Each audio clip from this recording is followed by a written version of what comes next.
You're listening to Head to Head, a Star Wars podcast. Two fans, two generations, all things Star Wars begins now. All right, well, hello everybody. I'm Eric Vansel. Oh, I'm Daryl Sanders. wow, there's a big delay between us right now, man. This is gonna be a fun episode. I know you've got this whole your place lost power situation, so bear with us, everybody. See, this is the reason why we would love to do this in the studio. So if you see me taking like these really long pauses or whatever, it's only to wait the 10 or 20 seconds of delay that Daryl's hearing this stuff. So let's just kind of keep this one simple. What were the things that you liked about this episode of Obi Wan Kenobi, and what were some things that you didn't like?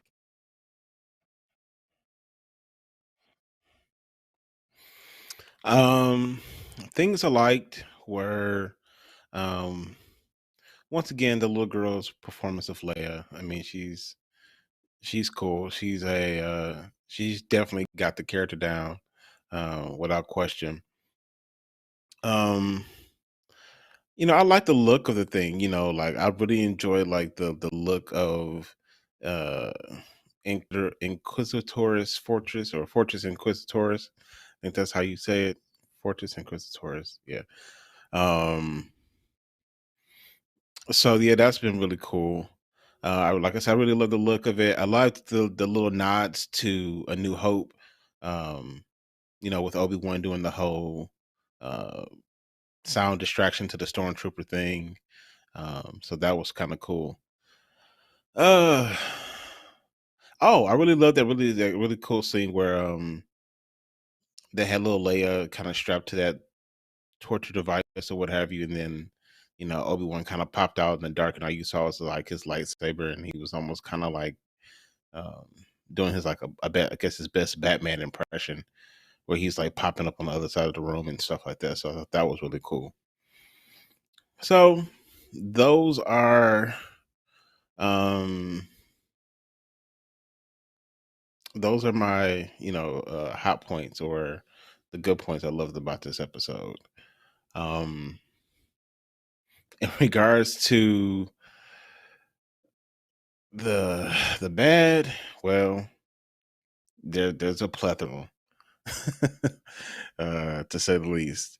A lot of things just didn't make sense to me. Um, I know they tried to like preface some things, but yeah, I have to say that like a lot of things kind of really pushed the envelope of suspension of disbelief.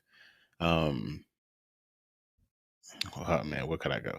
Like one of the big ones for me was the whole um Riva, kind of trying to mind probe little Leia. Now, to me, I mean, we've seen this talent happen with Kylo. Kylo Ren in the sequel trilogy. But in this situation, like, okay, she's an inquisitor, and her main job is to find like younglings who are force sensitive. And my thing is like, you have like basically the grandchild of the force sitting right in front of you. Like, how do you not feel that? And then the fact that she's able to resist your mind pro, like that doesn't raise any red flags. That doesn't concern you at all. Like, come on now. Like, that's just, yeah, that's just a bunch of crap to me. Like, okay, it's like, oh, you're strong. Like, dude, she's like 8. No, I'm sorry, she's 10. But still, it's like she's a 10-year-old. You're like this fully, well, at least pretty much fully trained inquisitor. At least you're taking out actual Jedi. You're trying to go up against Obi-Wan, and you can't mind probe a 10-year-old. Like, that's either either you really suck at it, or she's really good. And if she's really good at refusing it, then that should raise a red flag. So that was one of the big things for me. Um, Another one was um the whole like Obi-Wan, like, okay, I get that he's, like cut off from, the force, and he's trying to reacclimate himself back to, um, being a Jedi again. But once again, it's like, okay, he's using the force all over the place. Once again, why doesn't, you know, Reva sense him? It's kind of like he's running around, he's doing, mind tricks on stormtroopers. He's using the force kind of, rather frequently. And it isn't until the probe droid, that kind of sounds the alarm does she recognize, like, oh, he's here.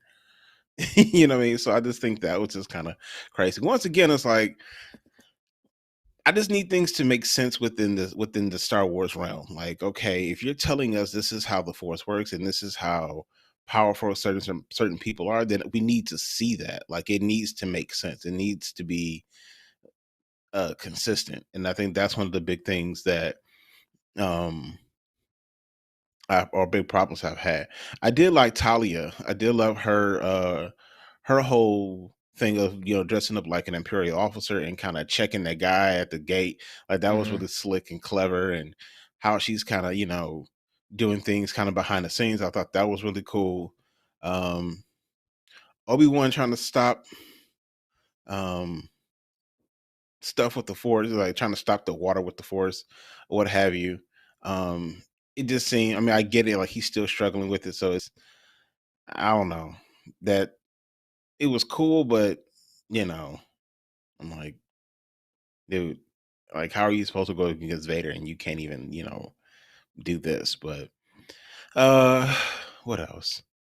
Of course, I love the Vader scene. Of course, when he like marched in and like force choked Reva, and he was, I mean, it's once again just hearing James Earl Jones' voice is just like so comforting, just to know that, like, he's present in this particular outing as Vader. So I really love that. Um the whole Talia beating up the stormtrooper thing. I mean, that was just like painful to watch. Cause it's like, okay, how are you a stormtrooper and this little chick is just like, she's grabbing you by the helmet and throwing you in. I mean, it's just like, come on now. Like, what are you there for as a stormtrooper? I mean, we know they're bad shots or whatever. I mean, that's kind of like the running joke between, that everybody kind of knows that they're terrible marksmen. But it's like, I mean, they're just kind of like useless. So it's just, once again, just some of the suspension of disbelief. Like, all right, you mean to tell me that this little chick is just like grabbing you by the helmet and flinging you around and beating the crap out of you, and she doesn't even, really look that formidable. It's not like she did anything like spectacular where you're like, okay, I could see why she just, kicked the crap out of them. No, she just kind of like did like a little mom thing and like grabbed you by the ear and flung you into something. I mean, it was just oh my god. But I digress. What about you? Okay. Yeah, well, and again, if you guys are sensing that there's like somewhat of a little bit of a stranger vibe on today's show, it's like I said, this alludes for, first of all, Voyager and Ronaldo have basically joined us. So, hey guys. Um, Voyager says, is Daryl on vacation? No, Daryl is not on vacation. Daryl lost power at his residence, and so he had to go to a hotel. And of course, hotel Wi-Fi is notoriously horrible. And so there's more of a delay basically than normal. This is, I mean, that's one of the downsides of us doing a live stream instead of us pre-recording these videos, is that, anything can happen. 95% of the time, everything's cool. We do our show, it's all good, but sometimes, live TV, man, it just rears its ugly head. So what that means is that it's almost like we're going to have to take turns talking today, because there being such a delay, if I were to break into the conversation or something, it's going to be kind of weird. So we got some chats, obviously, from Ronaldo and Voyager. So let's go into that, and then I'll give you guys my thoughts on the episode. A lot of it's going to be echoing what Daryl has already said about it, so here we go. So Ronaldo says, speaking about this episode, I think it was good-ish. I had fun with it, but man, this had a lot of problems. And yeah, Daryl alluded to a bunch of them, and I'm going to go into some of them myself because, yes, this definitely was, even though I enjoyed watching it, and I actually watched it again earlier just because I wanted to, because sometimes when you watch the thing, because I watch it on Wednesdays all the time, right? And being that we do these reviews on Monday, it's like, well, it's been since like Wednesday or whatever since I actually checked it out, right? So, I wanted to remember everything about it. Even though you guys are doing a really good job of always, hey, how about this scene or that scene? But, yeah, so Ronaldo says, I agree with Daryl. Remember when Kylo did the same thing with Rey? He immediately knew she was force sensitive. How is it that she couldn't sense the same thing, at least something? And that was something that jumped out at me right away, and this is a problem that I sense as there are more television shows that come out, especially the ones that are dealing with the continuity, let's just say, between episodes 3 and episode 7. Let's go there. I think you're going to find that there's going to be a lot of continuity errors. There's going to be a lot of contradictions because they're trying to tell a good, compelling episode. There's definitely, obviously, these things are like one big film, but I get the sense that they're also just trying to make really good episodic television. And I think one of the problems with that is, even though they have an entire story group that deals with this, so I really don't understand what the problem is. But you have a situation where you have a lot of the lore and a lot of things that have been established in this world already. And it goes to what Daryl was talking about when he said, look, you've come up with, when he was speaking about the Force, it's like, look, you've come up with some rules and some various things that are governing this world or this universe at large, right? And it doesn't necessarily have to match Earth physics, but it does have to match its own physics. It has to match its own rules. When it establishes various rules, you have to be sensitive to that and you have to follow that. And one of the things that I think happened was in the sequel trilogy, they established a lot of cooler Force powers. They took some of the stuff from Legends, but then they basically tried to establish some other things, like Kylo Ren's mind probing. And so I think what happens a lot of times is these Disney Plus shows, the creators, the writers, and everything, they're going to cherry pick some of this stuff. I'm sure they're going to take some stuff directly from Legends too, because it's just ripe for the picking, much like Lucas did in his own way. I think one of the advantages is that not only can you now cherry pick from Legends, which is the old expanded universe, but now you can also go, hey, this is kind of a cool thing from, The Rise of Skywalker, The Force Awakens, or whatever. You could cherry pick from anything in the new canon. That could be the sequel trilogy. That could be things that were found in the new canon books, because there's a lot of new canon books that are out. Comic books, all kinds of stuff. And the problem is you have to be very careful about that because you run the risk of contradicting, at the very minimum, retconning completely at the maximum. And I think that that's basically what's happening here. You're starting to get that. One of my problems that I'll tell you guys right off the bat too is that even though I love it to death, and I even said last week, I can watch entire episodes of just Leia and Obi Wan talking. That said, though, the more they have those two interact and the closer they get, it was a really touching thing when she held his hand at the end and everything. And I'm like, oh, that's really cool. And it does. It makes a very compelling story. The problem is, it's kind of a retcon of episode 4, because if you look at the way that she addresses Obi-Wan and the message that she puts in R2, it's a little formal. It's something that doesn't necessarily indicate, hey, we've had this previous relationship. I mean, it's one thing if she had just, if Obi-Wan had just basically gone after, saved her, dropped her off Bail Organa. I was down with that. Because that showed that she knew him, but maybe not necessarily knew him really well, because this is still based on Obi-Wan's relationship with Bail. So the problem is, in episode 4, I'm not talking about of Obi-Wan, I mean A New Hope.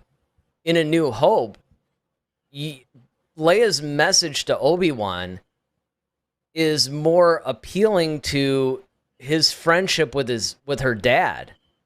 It's more appealing to, hey, you served with my father in the Clone Wars, remember all this stuff? Well, now we kind of need you again.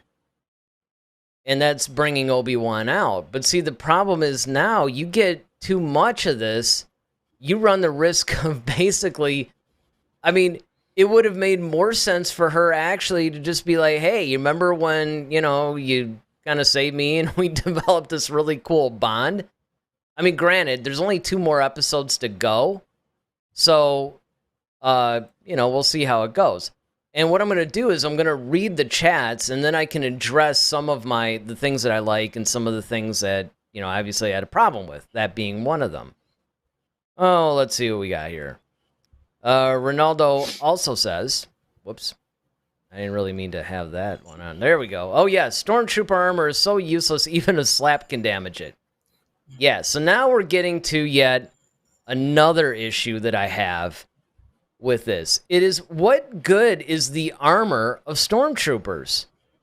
I mean, it's kind of like, it's useless. You basically have this thing to where, you could just slap somebody, or you grab, like you said, Daryl, you grab somebody by the helmet and just kind of swing them, and they're out of commission? What kind of a training is this? This is all stuff that it just, again, I mean, they had some of this stuff in the early thing, but at least when Obi-Wan went in and, kind of manhandled and strangled the one dude, that makes sense. And of course, when Tala grabbed the blaster and basically shot the two, okay, that makes sense, especially it was close range.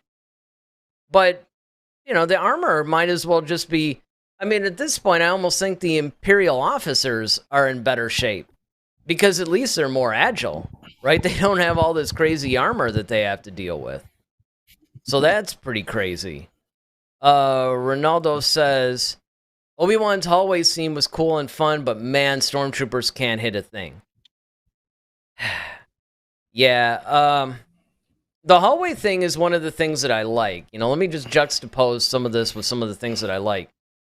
I like the fact that the scenes felt more like Star Wars in this. I like the fact that everything felt very Star Wars-ish. Kind of like another thing that Ronaldo just chatted into. He said this episode felt a lot like A New Hope, and it did. I mean, really, it was kind of like the prequel to A New Hope in the sense of you had Leia being interrogated. I mean, I almost expected that floating little orb droid thing with the syringe to come in at some point. But you basically had Leia being interrogated by some sort of dark side force user. You had Obi-Wan having to get on board and save her. So there were a lot of things that were very similar to A New Hope. There were a lot of moments in the scenery, moments in, just in the overall tone of it.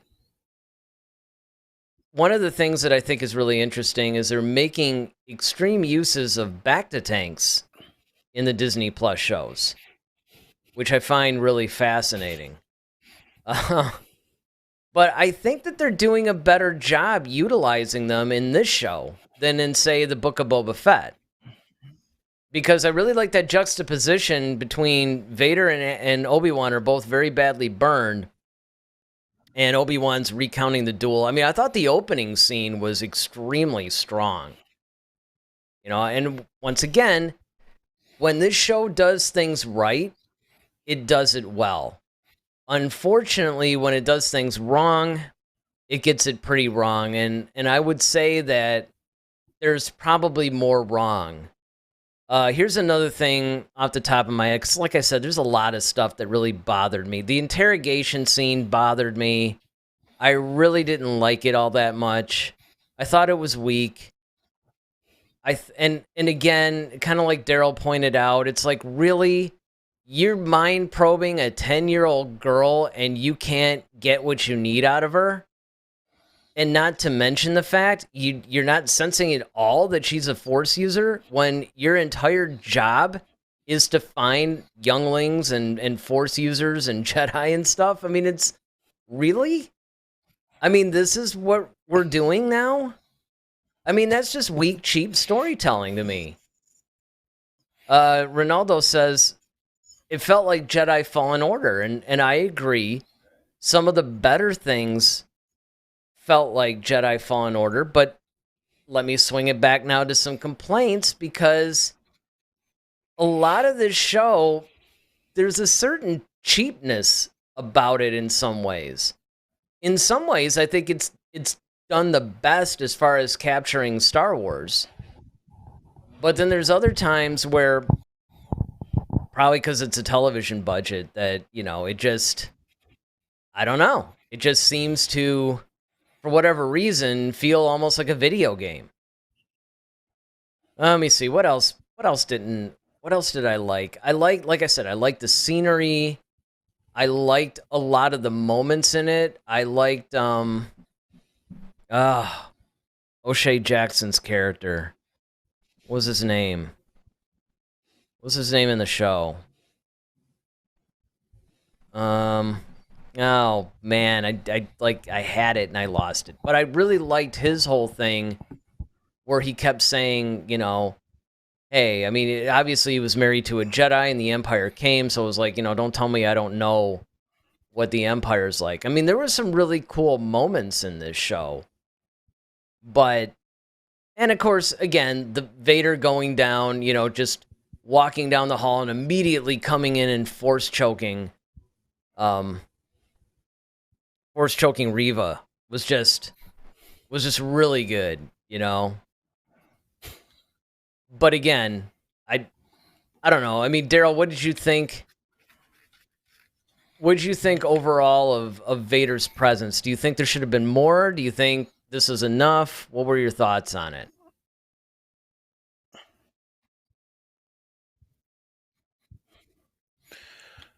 As far as Vader is concerned, you know, number one, I love like the whole L cut thing that they did. Well, not an L cut; it was actually it was a J cut. But Uh-oh. Daryl froze.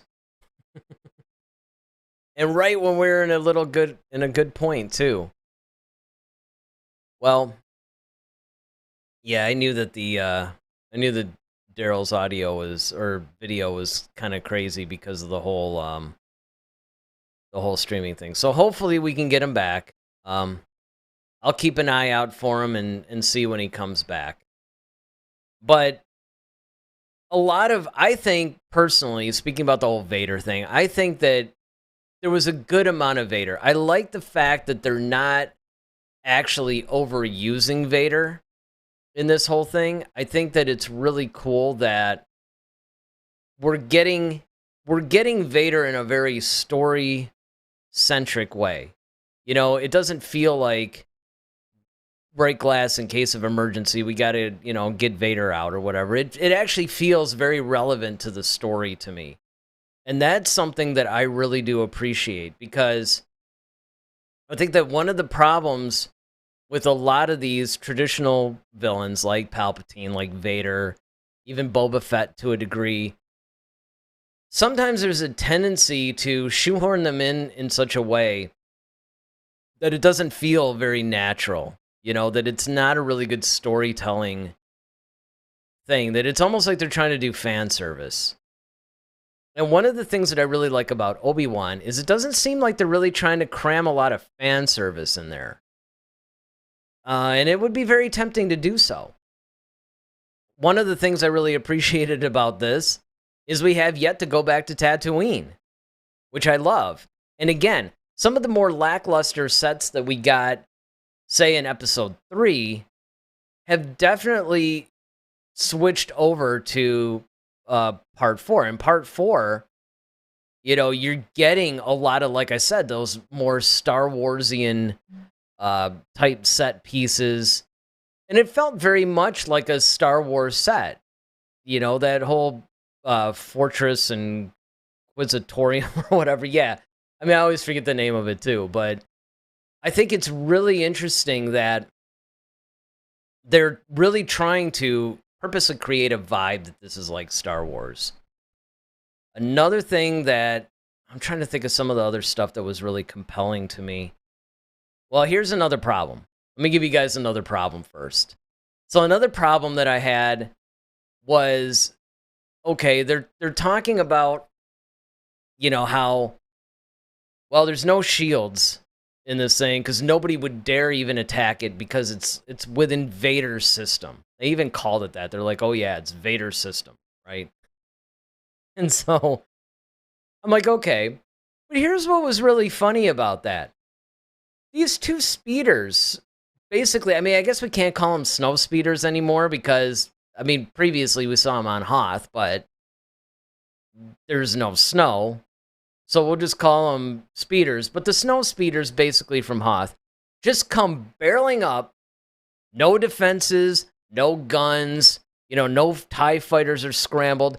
They come in, they completely shoot up the place, and then nothing happens to them. Nobody goes after them. There's no defensive guns. There's nothing. Now, you could say that, hey, wait a second. Nobody would really dare, Daryl's back. Nobody would actually dare attack this fortress. But look, it shouldn't be that simple to attack this. I mean, if all you could do was just take a couple of speeders and go shoot the place up, why not? I mean, why didn't they just do that earlier? That, to me, that almost took me out of it. And then Ronaldo alludes to that. He says, by the way, that fortress has a terrible security. That glass broke easily. That too, I mean, there's just, I don't know. And then he goes on to say, rip Wade, you will be missed. Yeah, I mean, to me, that was just one of those things that, I don't know, it kind of took me out of it a little bit, where it was a little too easy. And again, it was convenient.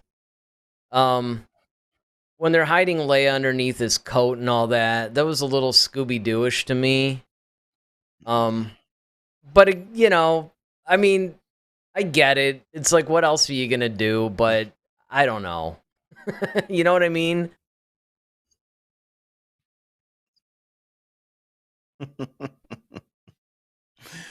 uh, yeah, definitely. I mean, it definitely had a lot of.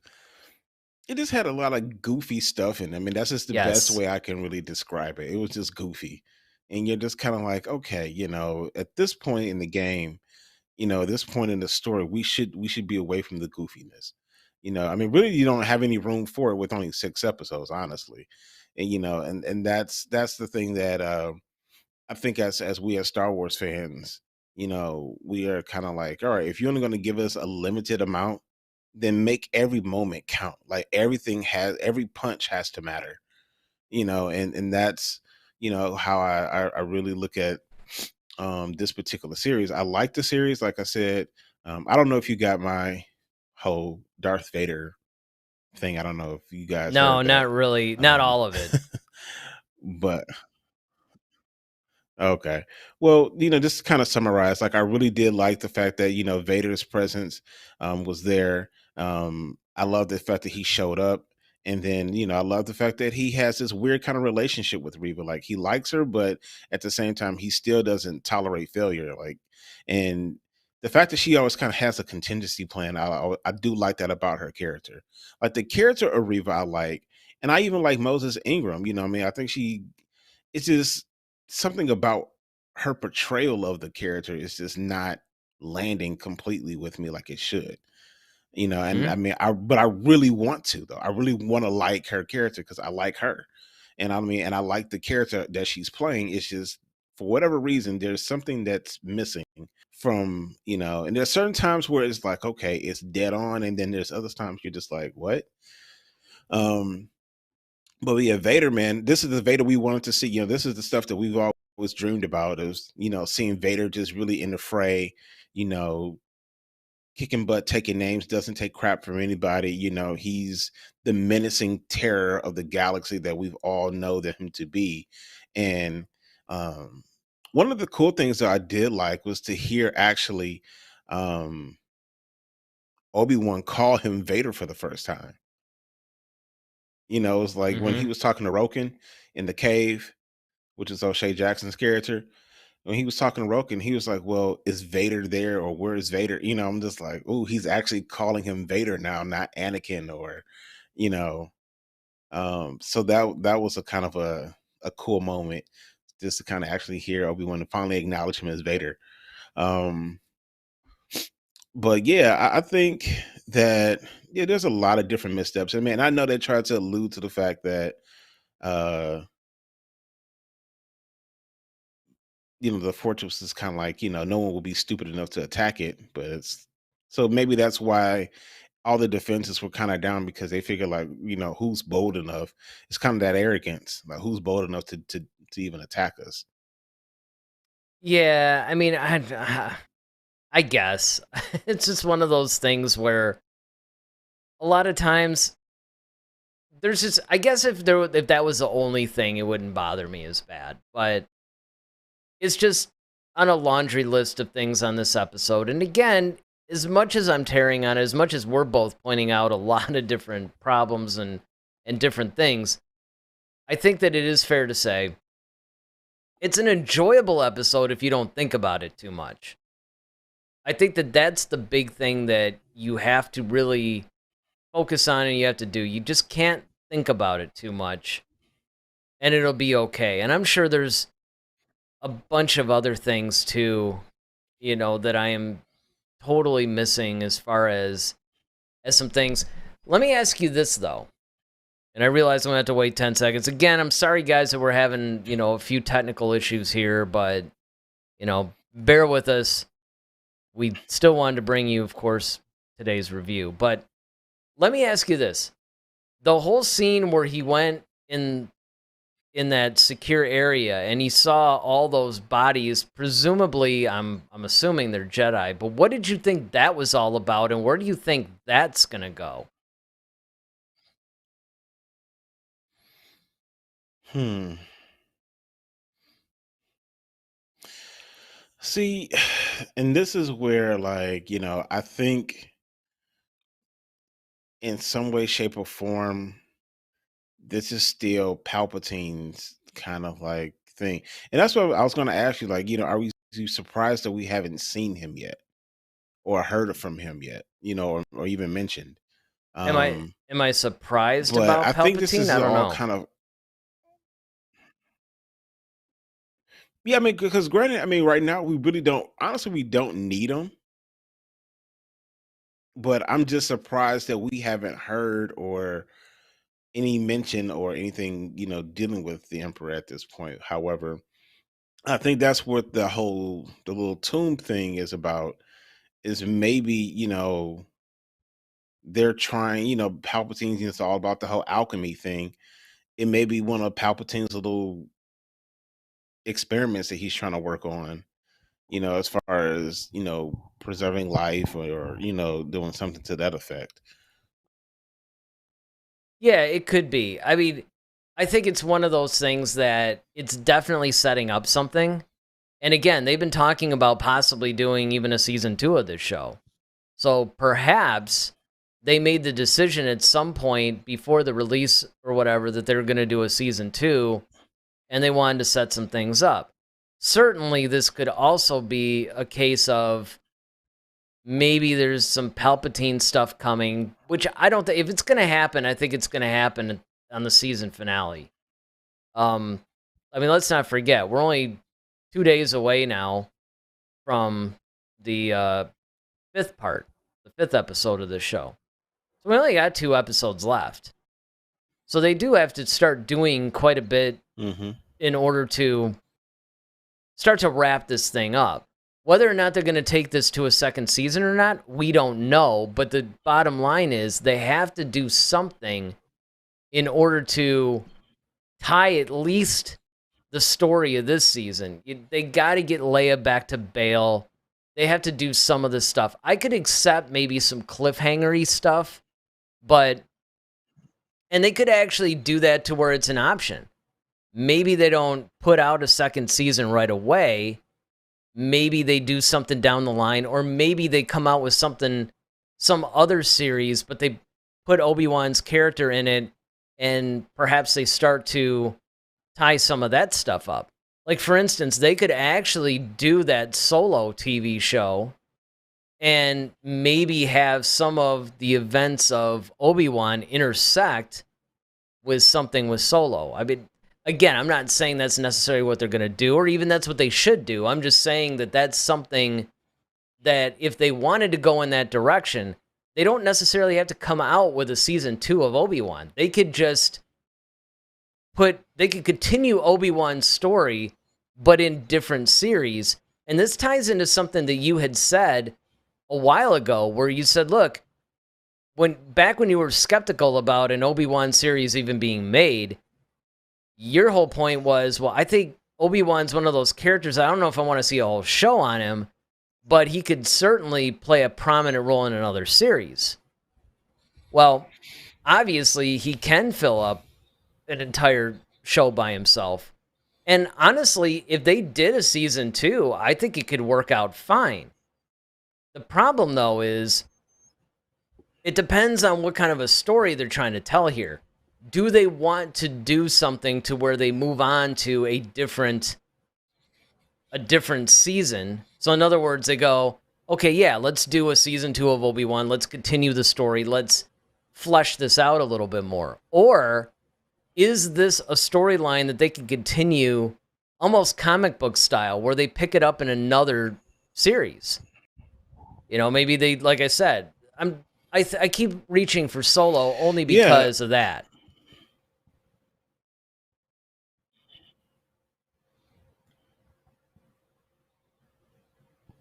Yeah, I think what they could do, I mean, honestly, we've seen it already with Mandalorian and Book of Boba Fett. You know, we saw a lot of Grogu's story picked up in the Book of Boba Fett along with the Mandalorian. And, you know, that was covered in that whole series. So you could totally do something like that. Yeah. And again, I mean, I just think that that's something that would make a little bit more sense from... I think it would take some of the pressure off, in other words. I think that if you were to carry on any of the plot points, maybe some of the loose ends that might be there, because again, I think that this show is going to ultimately ask more questions than it answers. I mean, maybe that's not entirely fair, but it's definitely going to pose some things that we might go, hey, I wonder, you know, this thing wasn't quite resolved. I wonder what's going on with that. Because if you think about it, they got 2 more episodes. They've got to see what's going to happen between Obi-Wan and Vader. You have to see what's happening. You know, my friend Adam, who works with me, we were talking about Star Wars today, as a lot of times we will do. And his whole point about it is he's under the impression that it's going to be Obi-Wan and Reva that actually face off, that they're not going to do a second Vader fight. Now, I disagree with that to a degree, because we haven't seen the battle of the century yet that we were supposed to see between Vader and Obi-Wan. So without question to me, there's going to be another Obi-Wan Vader battle. But, and it's a big but, the rumor, of course, has been that Reva's going to be redeemed. If that rumor is true, then she has to face Obi-Wan. But even if that rumor isn't true, I still think that you're going to see some sort of an Obi-Wan Reva interaction. It might not be a full-blown lightsaber battle or something, but I think that there's going to be something to that.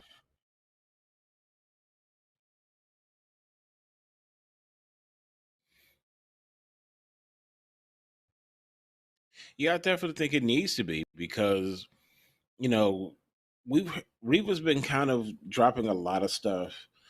As far as um, you know, she was taken. She's been alone. Like she's been confiding with Leia. Like I believe everything she's saying is true. I don't think it's some ruse or some little um conniving way of trying to get information or to get Leia to trust her or something like that. I think she's telling the actual truth. I think she's kind of mentioned it in the other situations, like I lost everything. You can tell, like these things are kind of like there's a story behind Reva, and that's what I really want to get to. And I think you mentioned the fact that she might have been one of those younglings that we saw at the very beginning. When they were doing Order 66 and doing that whole person, she might have been one of those younglings, or you know maybe the empire wiped out her master, and she talks about what that was like, and there's something to her. There's definitely because there's a reason why she's the lead. There's a reason why Vader kind of has this little special attachment to her, um and it's a reason why she's so ambitious and she's so gung-ho about certain things. Like there's all this has a reason behind it, and I think eventually Obi-Wan needs to flesh that out. Yeah, I agree. I mean, it is true. The fact that Vader has singled out Reva, look, that could be something as simple as he sees some weakness that he can exploit in her, which obviously is her whole need for power and wanting to advance and all this other stuff. I do think that she does have some sort of an underlying agenda, though, that she's not even sharing with Vader. Something that I don't even think the audience knows yet. I think we're going to find that out in the next 2 episodes. And that'll be fun. I mean, I'm really looking forward to seeing what the next 2 episodes bring. We'll have to see. But, boy, and I just thought of something, with this whole delay internet thing that you're experiencing and everything, our whole little outro is going to be really interesting. I think I might, when we actually wrap this thing up, I think I might just go ahead and do the entire outro. Otherwise, it's going to be like, you're going to be, I'll say the one line and it's going to be like 10 seconds before you're able to say the other one. But I think that, ultimately, it's setting up. It's another episode that sets some things up. You brought up the whole droid thing. I thought that was a cool touch, too. She always seems to have a backup plan. Reva definitely knows how to cover herself, and I think that that's good. I thought it was clever that she actually put a tracker on the ship and used a droid to do it, because she knows that the droid will be wherever Leia is. If you just put a tracker on a ship, well, once they leave the ship, it doesn't do you any good. You actually put a tracker on Leia herself. It would have been hard to do without her noticing, but that droid, that was an inspired move. So let's do this.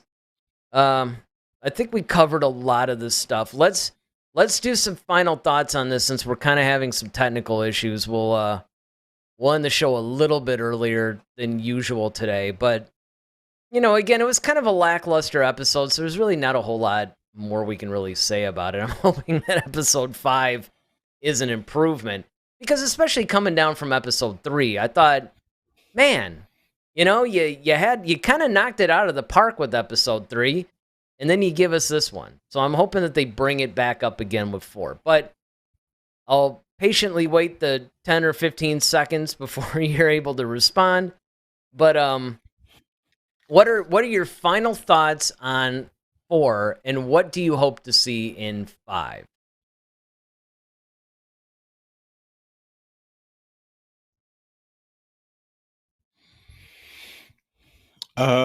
My final thoughts in four was, um,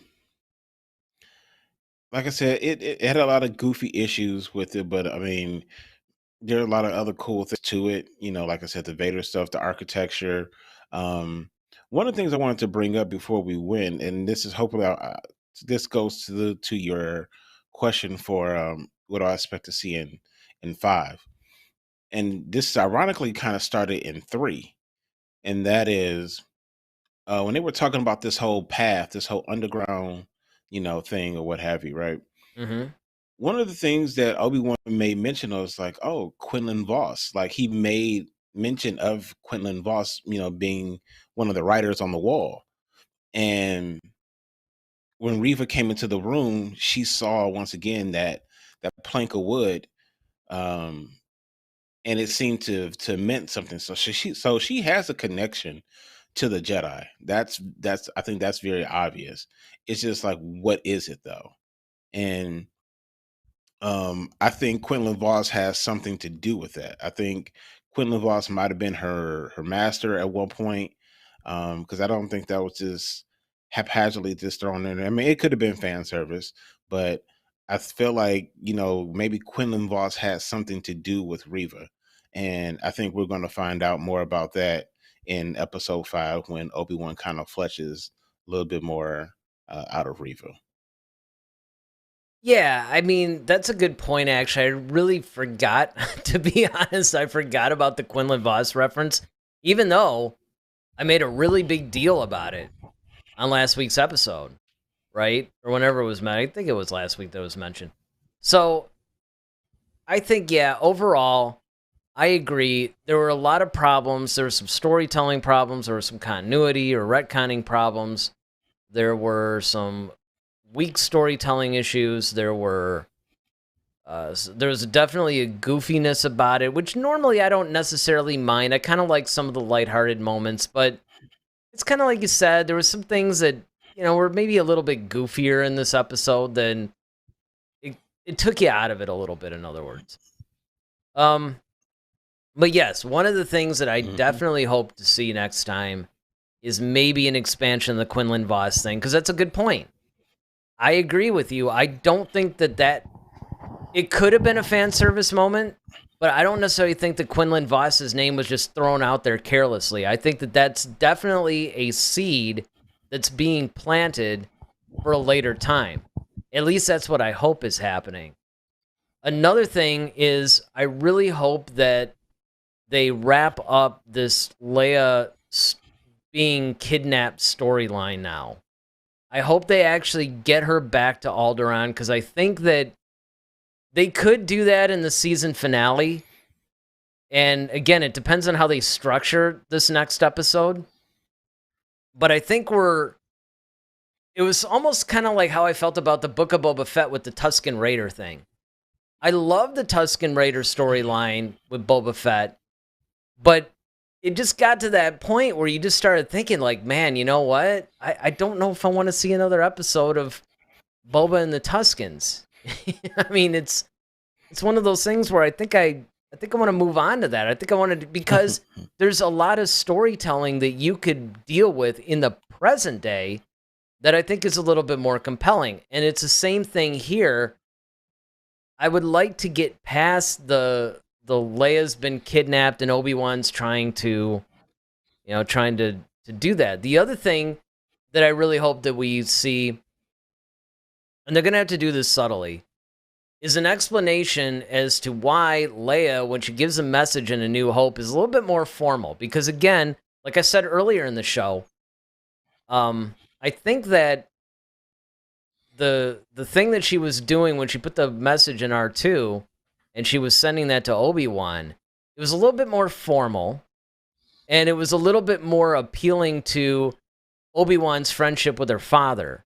Like, hey, you served my father in the Clone Wars, and kind of need your help. So, maybe it's time for you to suit up and come back out. Whereas if they continue this Leia Obi-Wan bonding thing, which again, from a storytelling perspective, I think it's great.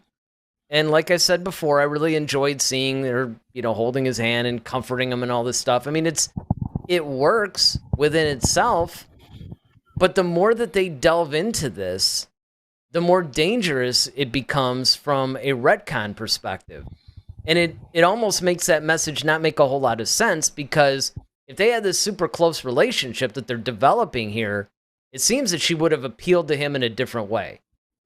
But again, let me just get this one more chat here from Ronaldo before I kind of wrap up even more here. He says, Obi-Wan killing stormtroopers in the dark was cool. It felt like the Force Unleashed.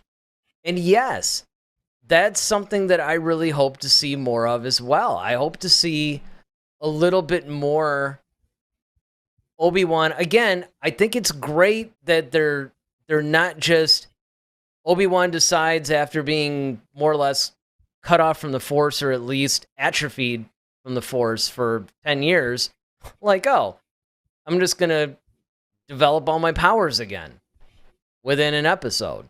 I like the fact that they're showing the struggle, that he's trying to come back. But at the same time, it's like, look, man, you got 2 more episodes, all right? And you're kind of holding your hand out and trying to move a little thing across the table, and you're struggling. Okay, you're about to do the battle of the century here, according to Kathleen Kennedy, probably in episode 6. So we're going to need to see a little bit more from you in episode 5. Obi-Wan has to have this big epiphany. Like, we need to see that reconnection to the Force. And again, as Daryl pointed out, even though the poor guy's delayed by 10 seconds because of these internet issues, and some of you guys in the chats have pointed out, Obi-Wan is definitely, his fighting skills are still pretty much on point. His fighting skills are still to the point to where they were a little rough, like he was a little slow, and, he hurt his hand and all that stuff when he was hitting people, but then he got that back. He was able to, he has some of his lightsaber skills again. I think they're moving that at a good pace, but we need to see more reconnection to the Force in episode 5. I also need to see a little bit more, I think, leading up to the Anakin Obi-Wan battle. Well, I should say Vader and Obi-Wan at this point. Because we know it's going to happen in 6. We need to see what's going on. The other thing I think we need to see is a little bit more about those bodies that were in the tanks that Obi-Wan found. I think we definitely need to see some more of that. We need to see what's going on with that. We need to see what that's all about. Again, like I said, yes, absolutely. We can definitely continue that either in a theoretical season 2 of Obi-Wan, or, like I said before, it doesn't even have to be, right? It could continue off into, say, a solo series or any other series. So I just think that there's a lot of things that we need to see, and I'm really optimistic about the next episode of Obi-Wan, but I have to tell you, I'm cautiously optimistic. I'm not just assuming it's going to be great at this point. I think it's going to be good. I mean, I don't hate any of the episodes. I just thought that this one was a little weaker than most. So for everybody that's, watching right now, we really thank you for being here. Hey, hit that like button for me. If you haven't done so already, hit the like button, because it really does help the channel. And we love talking Star Wars with you guys, and we want to continue to do so. So hit the like button. If you haven't already subscribed, hit that subscribe button, because you don't want to miss any of the content that we got coming up. There's going to be a lot of Star Wars that's coming out there, and we're going to talk about all of it. Now, I don't really know what we're going to be talking about Friday yet.